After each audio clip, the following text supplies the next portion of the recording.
আজি মই অন্ধ এয়া চাওক মই দেখা পাওঁ কিন্তু আজি আপোনালোকৰ সন্মুখত মোক অন্ধ হৈ আহিব লাগিছে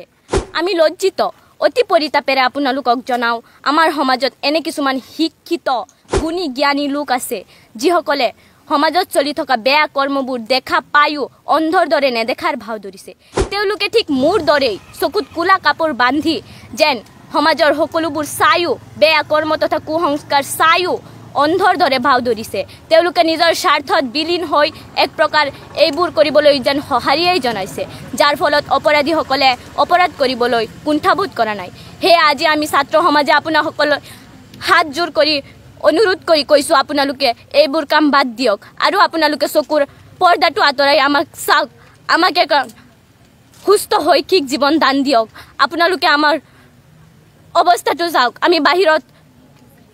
একো মুখ দেখুৱাব নোৱাৰা হৈছোঁ আপোনালোকে চকুৰ পৰ্দাটো আঁতৰাই চাওক আমাক বচাওক চাওক যে আমাৰ সমাজ আৰু আমাৰ ভৱিষ্যত কিমান অন্ধকাৰলৈ গতি কৰিছে আপোনালোকে আমাক বচাবলৈ এখন সুস্থ সমাজ দান কৰক আপোনালোকে চকুৰ পৰ্দাটো আঁতৰাওক আমাক ধ্বংসৰ পৰা বচাওক আৰু শেষৰবাৰৰ বাবে মই যিসকলে বেয়া কাম কৰে তেওঁলোকক হাত জোৰ কৰি কৈছোঁ আপোনালোকে এনেকুৱা বেয়া কামবোৰ বাদ দিয়ক আমাক ধ্বংসৰ পৰা বচাওক জয় আই অসম আপোনালোক আমাৰ নিমন্ত্ৰণ ৰক্ষা কৰি আমাৰ এই আজিৰ গণসংস্কাৰ অভিযান কাৰ্যসূচীত আহি উপস্থিত হোৱাৰ কাৰণে আমি ছাত্ৰ সমাজৰ ফালৰ পৰা আপোনালোকক আন্তৰিক ধন্যবাদ ও কৃতজ্ঞতা জ্ঞাপন কৰিছোঁ চাওক আজি আমাৰ সমাজত কিছুমান সামাজিক ব্যাধি কুসংস্কাৰ অন্ধবিশ্বাস যেনে আৰু বিভিন্ন ধৰণৰ অপৰাধ প্ৰৱণতা যেনে যুৱ প্ৰজন্ম ড্ৰাগছৰ প্ৰতি আসক্ত হোৱা মাদক দ্ৰব্যৰ ব্যৱহাৰ কৰা বাল্য বিবাহ দৰ্শন হত্যা তাৰপিছত আপোনাৰ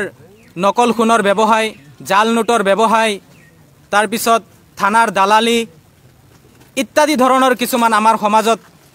অপৰাধ প্ৰৱণতা এনেদৰে গা কৰি উঠিছে যাৰ কাৰণে আজি আমাৰ সমাজ ধ্বংসৰ পথত গতি কৰিছে গতিকে আজি আমি ছাত্ৰ সমাজ একত্ৰিত হৈ এক অভিনৱ পদ্ধতিৰে আমি কোনো ধৰণৰ আন্দোলন কৰিবলৈ অহা নাই আমি না চৰকাৰ বিৰোধী কিবা প্ৰতিবাদ কৰিছোঁ না প্ৰশাসন বিৰোধী প্ৰতিবাদ কৰিছোঁ আমাৰ উদ্দেশ্য এটাই আমাৰ সমাজত চলি থকা অন্ধবিশ্বাস কুসংস্কাৰ অপৰাধসমূহৰ বিৰুদ্ধে এইবিলাক যাতে নাইকিয়া হয় তাৰ কাৰণে এই অপৰাধসমূহৰ লগত যিসকল ব্যক্তি জড়িত হৈ আছে মাত্ৰ একাংশ লোক আমি যদি শতকৰা হিচাপত ক'বলৈ যাওঁ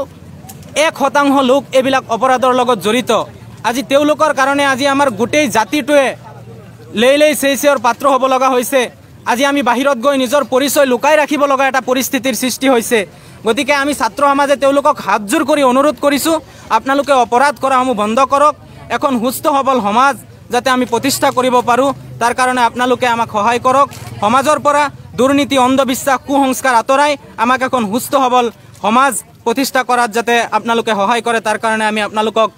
আপোনালোকৰ জৰিয়তে সেইসকল ব্যক্তিক আমি কৰজোৰে মিনতি কৰিছোঁ দয়া কৰি আপোনালোকে আমাৰ সমাজৰ পৰা এইবিলাক কুসংস্কাৰ অন্ধবিশ্বাস অপৰাধ প্ৰৱণতাসমূহ নাইকিয়া কৰক তাৰ কাৰণে আমি আপোনালোকক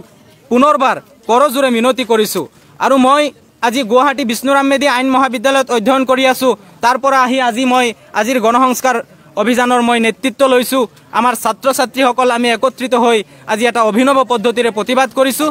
আৰু মই বিশেষকৈ সেইসকল ছাত্ৰ বন্ধুসকলক আহ্বান জনাম যিসকলে আমাৰ বৃহত্তৰ ইছলামপুৰ অঞ্চলৰ পৰা বাহিৰত গৈ অসমৰ বাহিৰত গৈ বা বিভিন্ন বিদ্যালয় বিশ্ববিদ্যালয়ত মহাবিদ্যালয়ত অধ্যয়ন কৰি আছে তেওঁলোকক মই অনুৰোধ জনাম আপোনালোকে ওলাই আহক আমাৰ জাতিৰ হকে আমাৰ সমাজটো সংস্কাৰ কৰাৰ হকে আপোনালোকে আহি আমাৰ গণসংস্কাৰ অভিযান কাৰ্যসূচীত অংশগ্ৰহণ কৰক আৰু বিশেষকৈ মই পুনৰবাৰ ঠিক যিসকল ব্যক্তিয়ে এই অপৰাধৰ লগত জড়িত হৈ আছে তেওঁলোকক মই পুনৰবাৰ মিনতি কৰি কৈছোঁ আপোনালোকে দয়া কৰি এইসমূহ পৰীক্ষাৰ কৰি আমাক এখন সুস্থ সবল শান্তিপূৰ্ণ য'ত এটা ধুনীয়া শৈক্ষিক পৰিৱেশ সৃষ্টি হয় তেনেকুৱা এখন সমাজ আমাক উপহাৰ দিয়ক এইখিনিয়ে কৈছোঁ ধন্যবাদ আহক আমি সকলোৱে নিজেই নিজক সংস্কাৰ কৰোঁ আহক আমি সকলোৱে মিলি আমাৰ গণসংস্কাৰ অভিযান কাৰ্যসূচী সফল কৰোঁ।